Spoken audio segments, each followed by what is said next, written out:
feel pain. Really, baby, your body won't feel no pain if your mind get right. Because what used to cause me pain last year ain't got to cause me pain this year. You know why? Because I have understanding. Oh my God. I know now that I have more power. I know now that it's just the devil trying to trick me. When God brings my mind to a stable place, then my body feels no pain. A lot of y'all, I'm gonna stop saying y'all, a lot of us are here right now, and we're going through crazy stuff. You know why? Because the body you're in is not the one God created it. Okay, you're shocked. I'm not looking for oohs and ahs and amens and high five. I want y'all to hear me real quick. If you say amen, that's cool too. But I'm not trying to get popular off this message. This is real talk right here. Listen, now maybe you'll clap when I say this. Now I said the body you're in is not the one God created, but everything that God says is type of shadow, symbolic of something. So now, if He created a body, let's just call the body a situation. Let's call the body purpose. So it means if God created something and you're not submitted to what He created, then what body are you in? What purpose are you trying to fulfill? And if you're trying to fulfill something outside of what God has for your life, God is not obligated to bless that mess. He blesses what He creates. All right? He says, a body has thou prepared for me. He says, here's the body. But how many know a body is just a dead body without a willing spirit?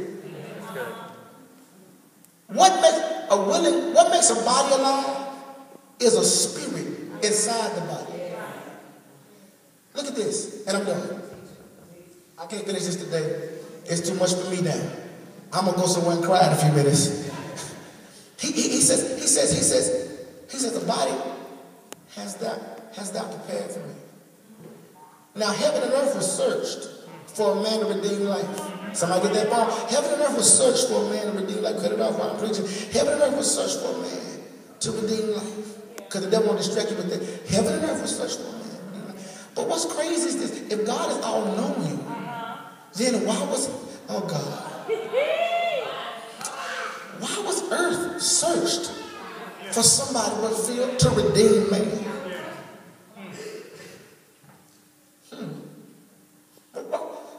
Why do you look at Moses? Why do you look at David? Why do you look at Paul? Why do you look at Nehemiah? Why do you look at Jonathan, Job? Why do you look at them?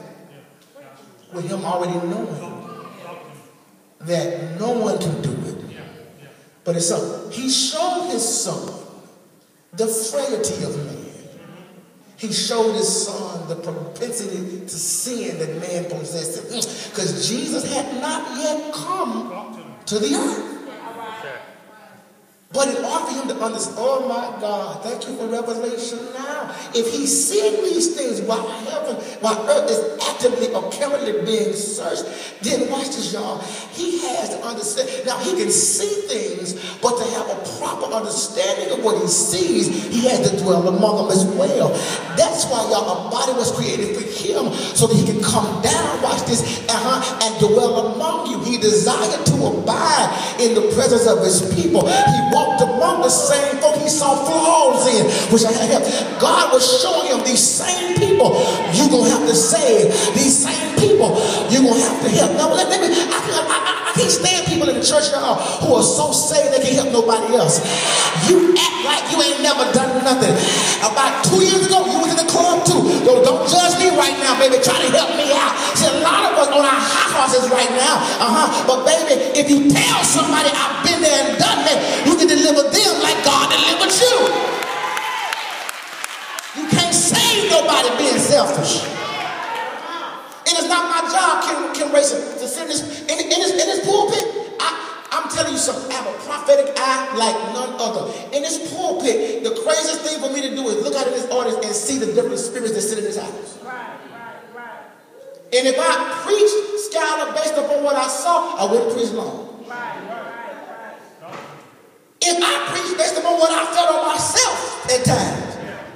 preach at all.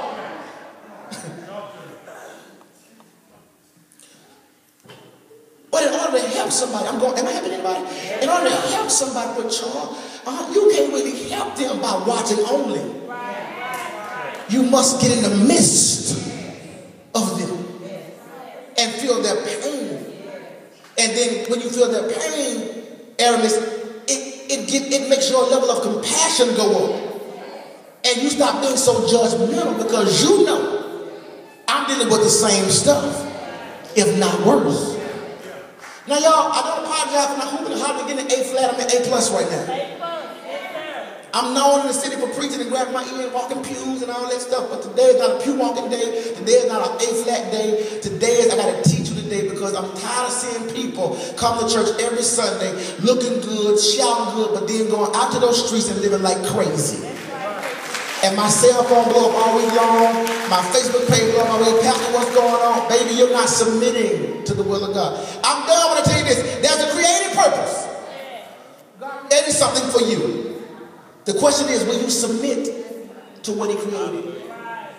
Man of God, woman of God, as I head into a close, God is not obligated to bless your mess. That's grace and mercy. See, we get grace and mercy mixed up with the blessings of God, with the approval of God.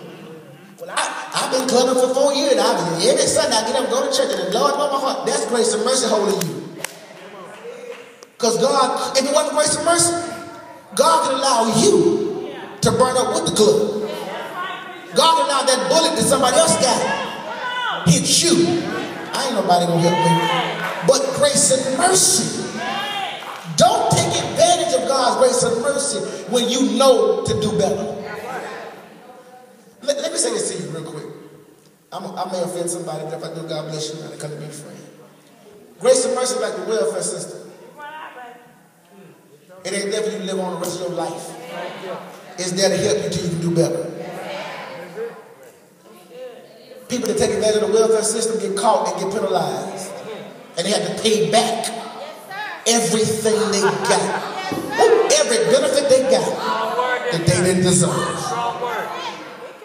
And a lot of y'all in this room right now owe God some benefits. Because he extended your grace when you knew better. You living in hell right now. And the only reason why you ain't there is because grace and mercy got you.